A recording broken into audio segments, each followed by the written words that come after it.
Bismillahirrahmanirrahim. Assalamualaikum warahmatullahi wabarakatuh. Waalaikumsalam warahmatullahi wabarakatuh. Saya selaku Kepala Dusun atau Pertakwil Dusun Bengkaung Lauk, Desa Bengkaung, yang alhamdulillah Desa Bengkaung ini lahir dari Desa Lembah Sari.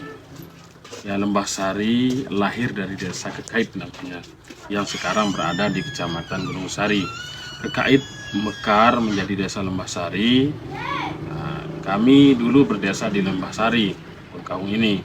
Nah, begitu Lembah Sari mekar kembali jadi dua desa, memiliki anak, yaitu anaknya satu Bengkaung sendiri, yang kedua Pusuk Lestari. Yang alhamdulillah sampai sekarang Desa Bengkaung lumayan dikenal dengan pariwisatanya yang ada di perbukitan.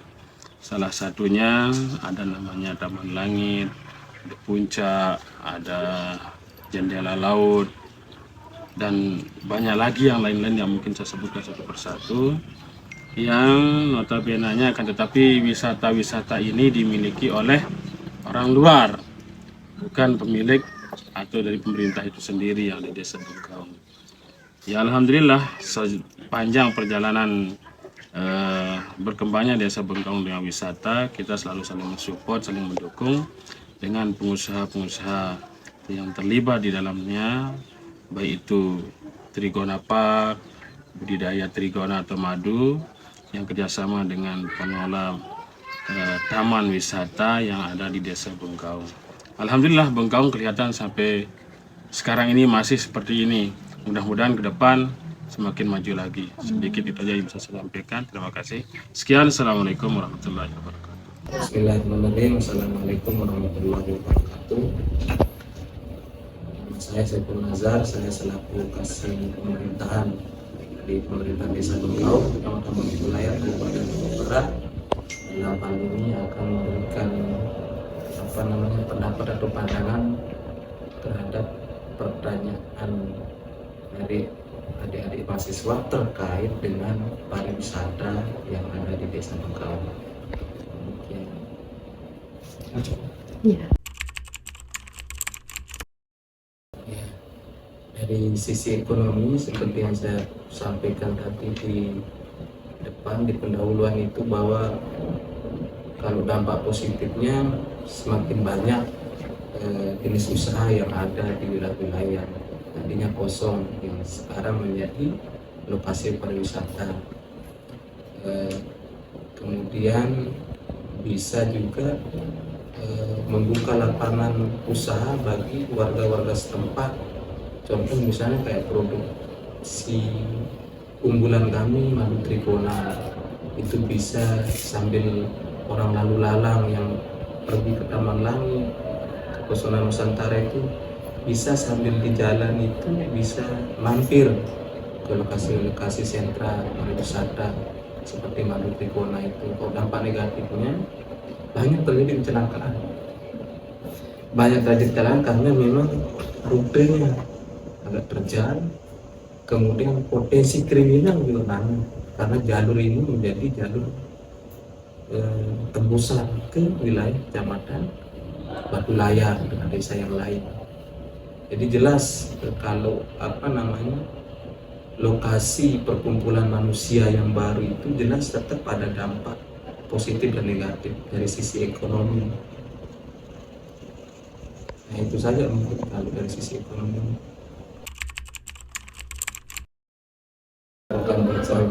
Kalau sosbudnya ya lebih banyak negatifnya.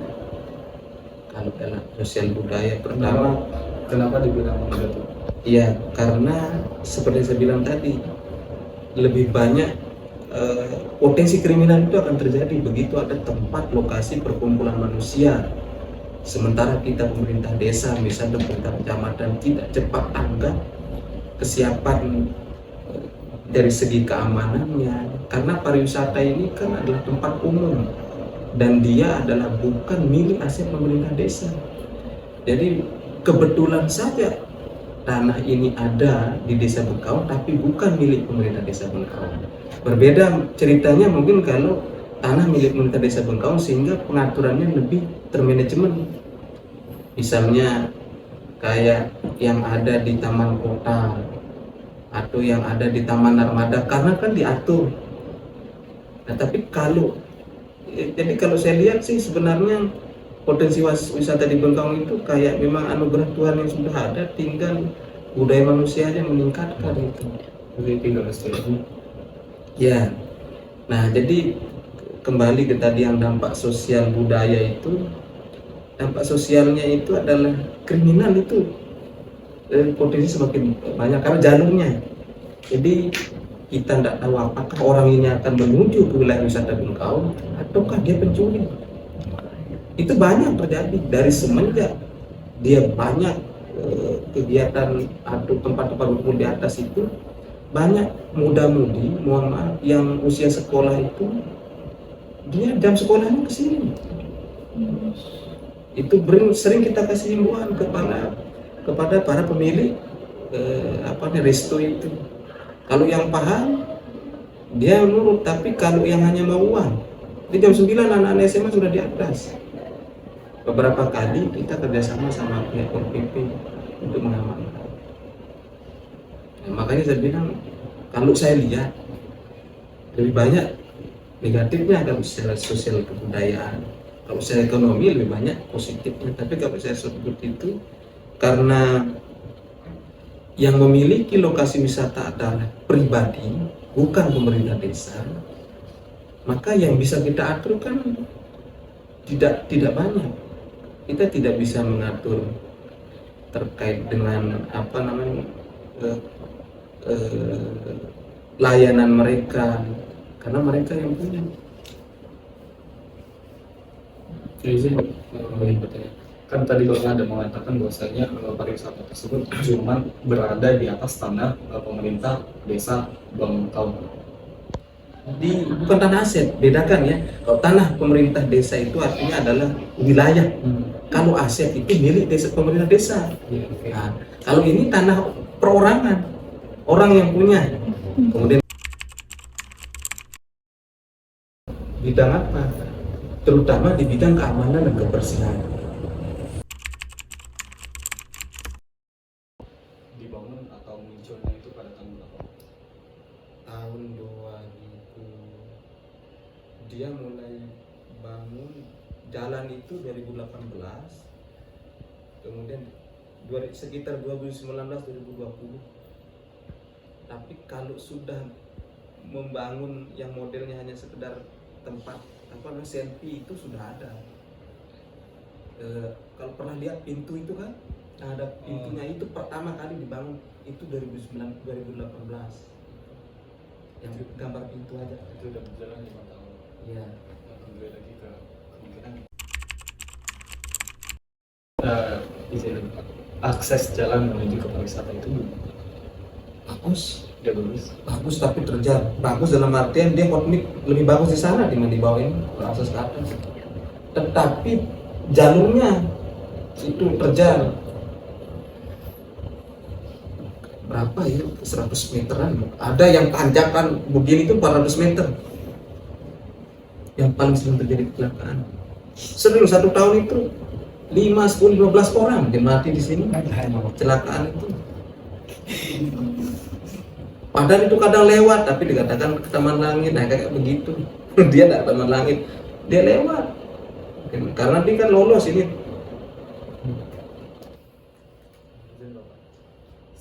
Sebelum membangunkan trigonometri ini, nah, kan pasti ada musyawarahnya antar kepala desa. Nah, sebelum ke kepala desa itu kan setelah ke kepala desa pasti akan turun ke masyarakat. Nah, kenapa sekarang? Apakah ini sudah dibangun? Sudah. Nah, pasti ada kayak pro dan kontra. Iya, pro dan kontra itu tetap akan ada, bahkan dari perencanaan. Okay. Tetapi di sana kita mesti berpikir bahwa lembaga pemerintah desa itu ada namanya Kades, ada namanya perangkat desa, ada namanya DPD.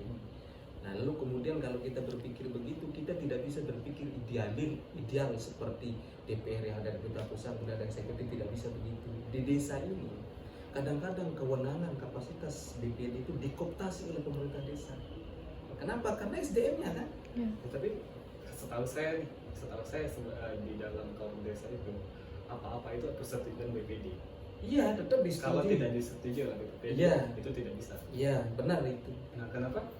Nah, ini tuh terjadi dan sekarang apakah SDM atau SDM? apakah masyarakat desa Bengkong ini kayak terjadinya kayak kenapa ini terjadi atau kesalahannya? Tetap ada. Kalau riak-riak yang mengcounter itu tetap ada. Demo-demo itu tetap ada. Kan riak-riak menolak sampai hari ini tetap menolak. Tapi sebatas mana? Berbeda dengan orang-orang terdidik di kota. Mungkin Pak, mungkin ada solusi atau masukan ke depannya untuk perkembangan pariwisata di desa Bengkong. Ya, kedepannya yang mesti harus kita lakukan adalah pemerintah desa betul-betul hadir melakukan pembinaan dan pengawasan terhadap perjalanan atau penyelenggaraan pariwisata yang ada di seluruh wilayah desa Bengkong dalam bidang apa? Terutama di bidang keamanan dan kebersihan. Itu kita berharap untuk memajukan pariwisata desa Bengkong itu adalah kita masuk melalui lini kebersihan dan keamanan. Itu saja dulu, masuk ke sana, kemudian kedepannya bagaimana dia bermitra berusaha bersama BUMDes. Dampak pertamanya positif ya, kemajuan perekonomiannya di desa Bengkong dan desa Bunian juga termasuk itu kemajuan perekonomian pertama ya. Terus ada kayaknya negatif kan, palingan kemajuan perekonomian masyarakat di Bukit Bunian Bengkong juga termasuk. Berarti di sini bukan desa Bengkong aja ya? Iya, daerah ini Bunian di sini. Bunian. Bunian, Berarti di kalau- atas ini sudah desa Bunian. Iya, bagian Bunian, kalau di bawah itu Bengkong. Ini termasuk Berarti dalam beda sistem pemerintahan. beda. Nah, pengaruhnya terhadap pemuda-pemudi di sini Pak, apakah membuka pekerjaan bagi Iya. mereka yang masih nganggur? Termasuk itu mengurangi pengangguran juga di sini. Berarti banyak membuka lapangan pekerjaan.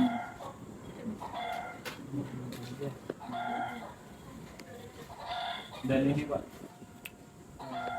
ada nggak sih Pak pengaruh ya, keluarga lokasi adanya ini kan kemungkinan besar nanti kan banyak wisatawan lokal ataupun kemungkinan besar ada wisatawan asing juga. Nah, apakah berdampak kayak berpengaruh terhadap wilayah lokal, warga lokal? Iya, termasuk itu berpengaruh juga dalam segi apa? Di sini kan ada pembuatan tua apa itu segala macam kan, rigona di sini, perdagangan itu juga. Boleh dijelaskan apa aja Pak, apa namanya, view atau apakah ada nama-namanya Oh iya ya. terhadap view-nya atau pariwisatanya? Di situ itu spot pintu pertama di sini. Pertama dan ini yang kedua spot sayap, yang ketiga itu spot lock kebalik. Dan di paling bawah juga ada itu spot jembatan kaca.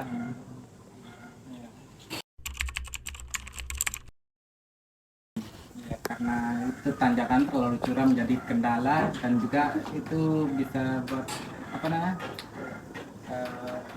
takut orang-orang gitu kalau jalannya terjang kan.